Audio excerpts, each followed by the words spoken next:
Welcome to the 3G Fitness Podcast, where 3 generations of trainers come together to discuss all things fitness related.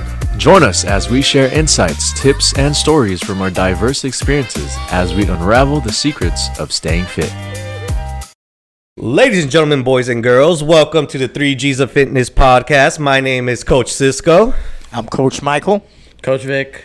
And today, ladies and gentlemen, we're going to talk about what we believe is the hardest exercise to perform and execute. Mike, what do you think that exercise is for the viewers out there? Pull-ups, man. Pull-ups, Vic. Pull-ups.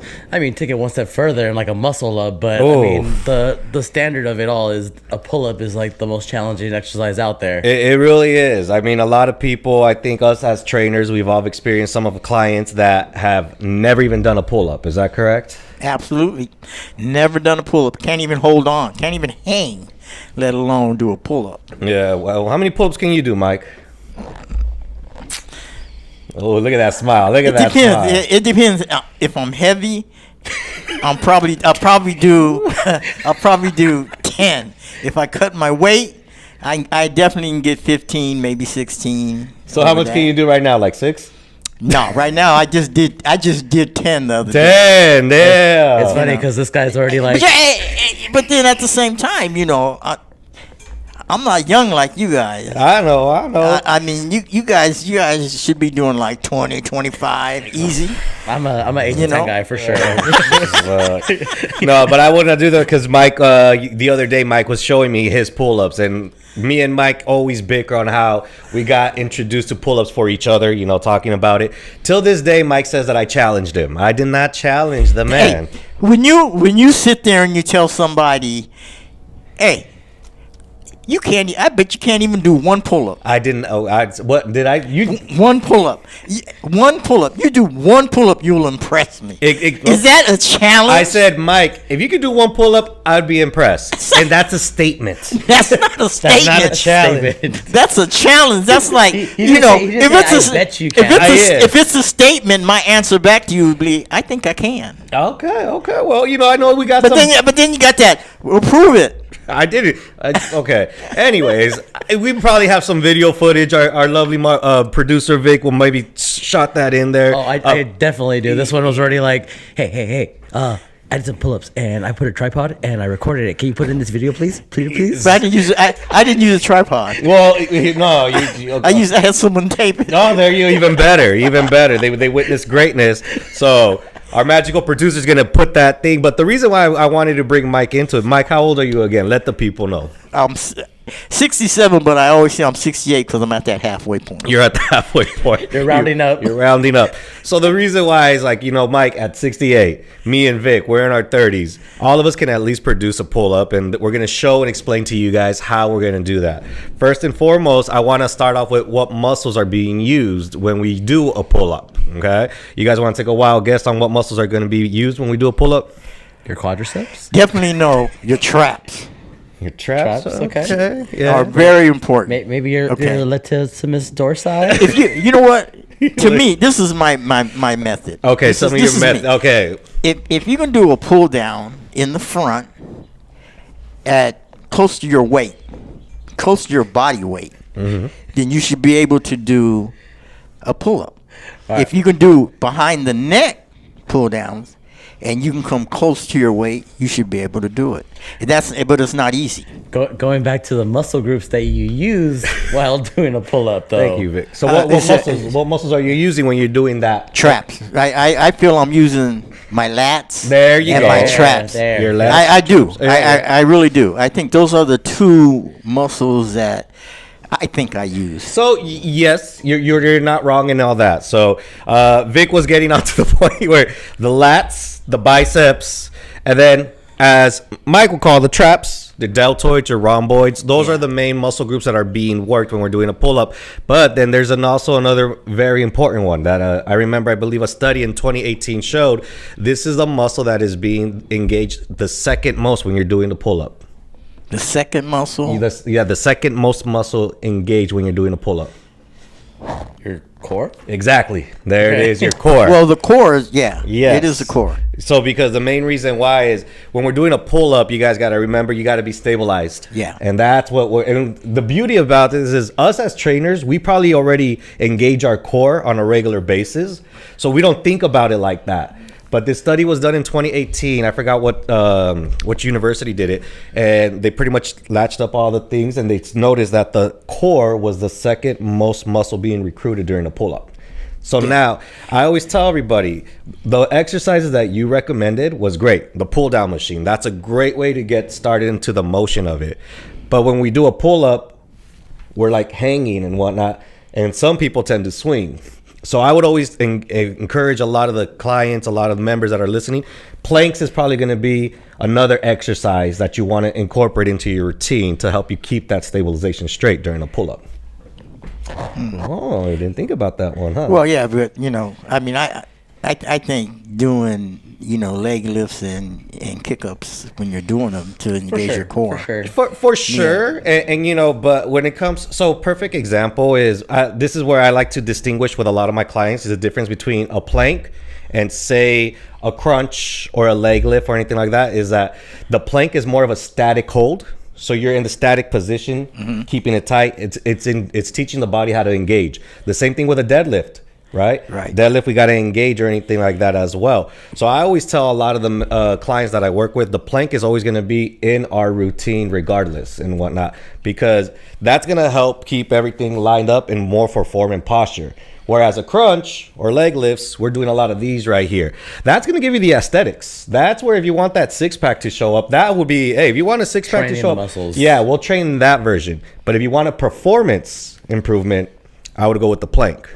Well, it's like at the end of the day, like the whole point of our abs, everyone has a six pack, right? Just depending where it is underneath the layers. Yes. It's how much fat you have around. Yep. Yeah. Then the abs, they're there to support your spine. Mm-hmm. They're there to support your spine.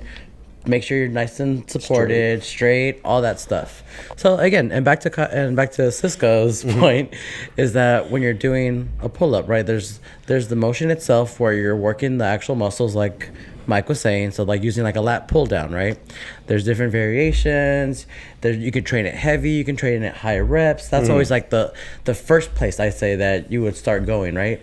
Is use a lat pull down machine.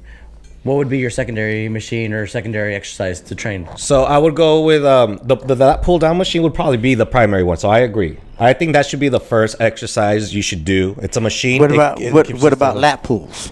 So that lat pull down. Well, no, because there's those lat pull downs, right? Then you get on your back. You got your cable pulls here. Oh, you mean like the seated rows? Yeah. Seated rows. yeah. Seated rows is a great one too, because what I think seated rows do, especially if you're not doing supported, is another thing is that let's all agree, or maybe we can disagree. Majority of the people out there have a slouch.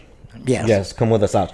At least if you're doing seated rows properly, you're training exactly what you just do right now. The shoulder blade is coming back to subscapular. You're getting that subscapular. You got that scapular pullback. Yeah, that is now the second thing that I would probably throw out there too. You got your lat pull downs, but at the same time, you want to make sure those subscapulars are getting retracted back here. Right. So I think the seated rows is a great one as well too, to just train that to go back as well. That's why it might be easy for me to do them, huh? Well, yeah, no, it could be. as like I can literally find it in camera. He's just sitting here like this. Yeah. No, but it's true. So that's why it's that. I'm also a big fan of hammer curls. Hammer curls. Oh. Okay. Well, because biceps are needed as well too. But the main reason why I prefer hammer curls is hammer curls are going to activate your forearms. That's true. Okay. A little more. And especially we're doing pull-ups. Remember, as you're doing that pull-up motion coming up, your main muscle is always going to be the lats. But I think biceps and the forearm, definitely biceps is going to help stabilize the arm. Forearm's going to help stabilize your grip. Right. So, but that's a good one. Yes. Hammer curls. But I go with preacher curls. Preacher curls. Because you can go with a curl bar, you can go in close to work your forearms. Okay. And then you can go out wide to work your biceps. Yes. See, so that's the one I follow. Okay. When I hammer curls, I'll do regular curls with them. I won't do a hammer style See, but I'm sure it works. I'll throw the biggest curveball out there, right? I think the next big exercise I would actually recommend would be a scapula pull-up, where you're hanging there and all you're doing is just retracting and relaxing, retracting and relaxing. So actually getting the first initial movement out of there and learning how to actually start the pull-up. Yeah, and that's a good. Scapula plays a major role, just not in pull-ups, but in their benching and stuff. Yeah. But I would probably even say that's a good one. I just think that's too much of a progressive one For someone. Because we got to find out if they can hang. That's what I was gonna say. You got to find out if they can hang. Then you can do that. But be honest with you, that's one of the hardest things for people to do is to hang. It is, and you sit there and you say you can't hang, but it's actually hard. It's hard to hang, and one of those things is, like I said, when you asked me to talk about pull-ups, I'm like, I was always on jungle gyms as a little kid, so to me, hanging was never an issue. It wasn't until I became a trainer where not a lot of people can hang, let alone hang for more than 5 seconds. And here's one thing that I kind of was learning throughout my career as a trainer. I was like, all right, if we can hang for 10 seconds, then we can progress this. So how long do you think you can hang? How long can I think I can hang? How long do you think you can hang? A minute, maybe? I was thinking the minute, but I don't know. I've never tried hanging for a long time. Yes. I mean, if I... It's because he's trying to get taller, that's why. Yeah. You figure that's how you stretch? I was just hanging the other day. How long can you hang for? I can go over a minute. Yeah, if you can go over a minute, then I can go over you. Now that's a challenge. I can go over a minute. That I'm pretty confident on. I've never seen, but obviously the most pull-ups I've ever done was 20, and I just kind of stopped because my form was looking really bad. And if I had to take a while, I guess that took me at least a minute and some change to do 20 pull-ups because I wasn't going fast at the end. But I was like, oh, but I always think of. Did you guys ever see that show? Physical 100 on Netflix? No. It's a show based, I think of Korea, where they get the top 100 physiques and they just do a bunch of challenges. They'll get sumo wrestlers, MMA fighters, power lifters, bodybuilders, and one of those challenges was how long can you hang? They literally have these people hanging over a pool, and the top 5 qualified to the next round, and there's 50 hanging. So it's just crazy. That's why I'm like, I don't know. I think the 15 minutes was what these people were hanging on there for. So, but hanging is important. So I think is one of those, if you can catch yourself hanging for at least 10 seconds, then I would progress the hanging motion into what Vic said. I think now you're getting that starting motion of the pull up. And then what would be the next progression from there then? Okay, so now we talked about the machines, building up the strength. Now we're actually applying it to the pull up. So we're talking about. So now once you guys feel like you build the strength through the machines, through the exercises, now you're going to be hanging 10 seconds. Then, like Vic said, working on retracting those subscapulars back there. I would go with the next thing would probably be doing is actually going to jump up and just hold yourself up. I was just getting ready to say that getting a jumping start. And then pulling from that point. Mm-hmm. That seems to work a lot. That or even just from what we're saying, right? Starting on the hold at the bottom, just being able to hold yourself. Now the opposite end, at the top of the pull-up, being able to hold yourself. So you're working that isometric on both sides. Yeah. And I think it's just see how long you can hold yourself for. Because, the same thing. You're not going to hold yourself for 10 seconds like you were holding yourself at the bottom. Right. For sure. If you're going to do your first one. But I think once you kind of can get to that, maybe 5 seconds up there. I don't even know how long I can hold myself up there. I think 5 might be too long for me to even hold myself up there. But just holding up there, I would probably say if you can hold up there for at least 5 seconds, perfect. Now you're getting the starting point. The next step, what I would do is hold yourself up for a little bit.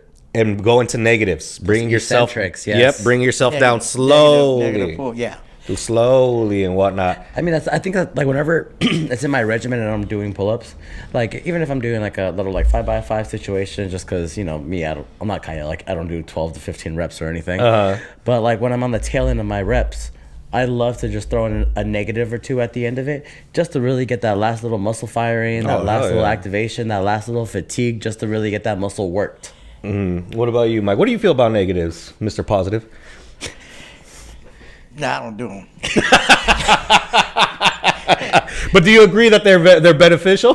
I don't, you know, They're hard. They're hard. to me, if you can do negatives, then you can do pull-ups. Yeah. Yeah. But it's You it's know, the fact but that you me- want to train to to me- get better at Yeah, it. yeah, but That's a higher standard of doing a pull-ups. you think because- negatives are a higher standard than pull-ups? Yeah, because they're hard. No, but with a negative, gravity is It's working like, with you. Okay, it's like this. It's like this. If you ever do a pull-up and you pull halfway and stop Yeah. and hold, that's hard, right? Yeah. That's very difficult, right? Uh-huh. And that a negative is just pulling up slowly. No. Negative is pulling down, letting I mean, yourself coming go down slowly. coming down slowly. Yeah. That's hard. It is hard.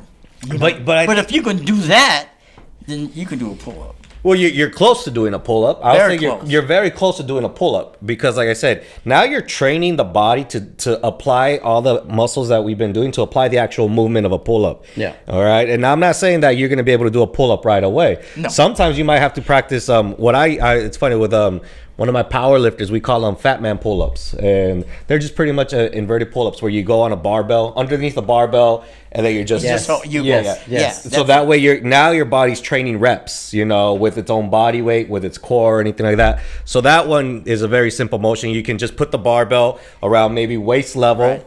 on the squat rack. and you pull up. Get under it, and either a tabletop counter motion or just kind of get under it, and your feet are assisting you with the pulling motion. Now that is to get the reps in, to just really, now we're giving the muscles and the body more muscular endurance training to help you assist with that pull up, I believe, even better. Well, it's like I was talking to my girl the other day, and we were in the gym, we were working out, and she was like, I really want to learn how to do pull-ups. So then I already worked the fundamentals, we worked her lats, we did rows. We're at that point. So now we're at that next progression, right? So then I actually threw her on the pull-up machine, the assisted one with the weight. So that's actually one of my favorites, and she really liked it too, because at the end of the day, you can offload some of that weight so you can get that full range of motion and feel how it's supposed to feel while being supported.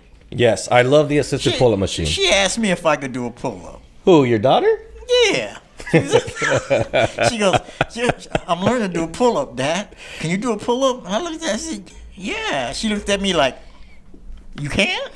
I mean, And you didn't take that as a challenge coming from your daughter? no. No, but it comes Took from it me. from you, yeah. And what did I do? You did a pull up. You did multiple pull ups. Thank you. There you Not go. multiple. Let's go a little higher than that. Oh, you did like 10.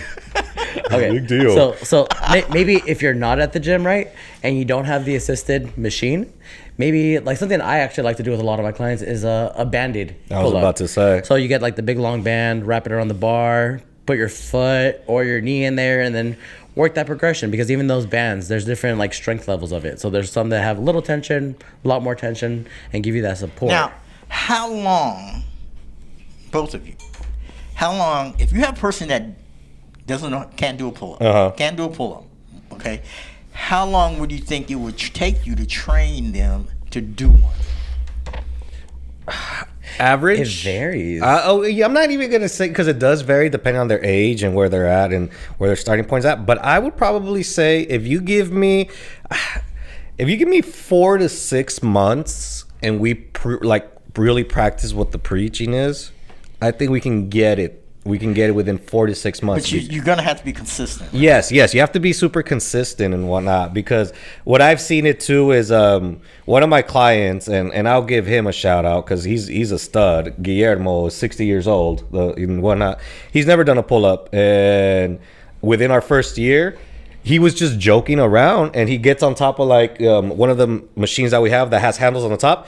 And he just did 2 pull ups, and I was like, we never even practiced any of that, and he knows that was the first time I ever did it. He just felt comfortable enough to do it. It's probably because you trained all the Yes, supporting muscle we groups. trained all the supporting muscle groups like crazy. When I was seeing him 3 times a week, and that was within the first year. We didn't even practice it, and now we practice it, and he's at like 5, and he's 60 years old. So it's like one of those things where that's why consistency is always going to be important. But I think going back to hitting those muscle groups that we mentioned in the beginning, your lats, your biceps, your delts, your rhomboids, making sure you're training those muscles in other areas first, safer, building up that strength and endurance, then applying it. Yeah, I mean, See, so I like that, right? So then that's like So let's do a little recap here, right?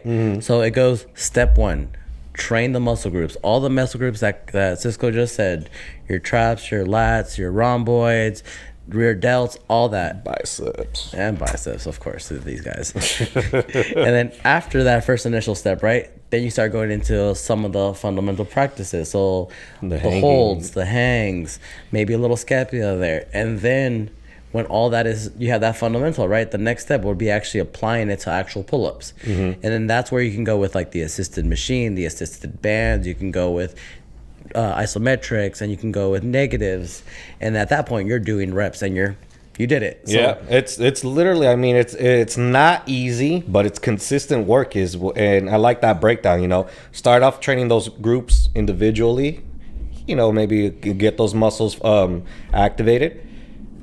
Then now let's start slowly applying it. You know, engage your core some more. You know, start doing a little bit more hangs, and then now that we can do this, let's put you on an assisted pull-up machine. Now let's put you with the bands. The bands is a big one. Let's put you on a TRX and let you angle yourself even more. So now when you're doing these rows or the assisted pull-ups, we can definitely see how your body reacts to moving without a machine supporting you as well too. and then I think those are going to be the fundamentals of a pull-up. Anything else you got to say, Mike? Got to be consistent. Consistent, always, right? Consistency is everything in training. Consistency, because if you're not, you do something one week, and then don't do it the next week, it's you're just gonna fall behind. So like I said, it's one of those where I love that. The consistency of all those foundations that me and Vic and Mike were all talking about right there is definitely going to help you execute that hard exercise that we have come across with some of our clients. Make sure that you guys follow those steps. Leave some comments and questions if you have any of that. And make sure like, subscribe. And hey, in 6 months, if you guys follow these steps, maybe you'll be doing more pull-ups than old Mike over here. So we'll see, all right? Once again, my name is Coach Cisco. I'm Coach Michael, and that's not going to happen. And I'm Coach Vic. See you guys On the next episode. All right, take it easy.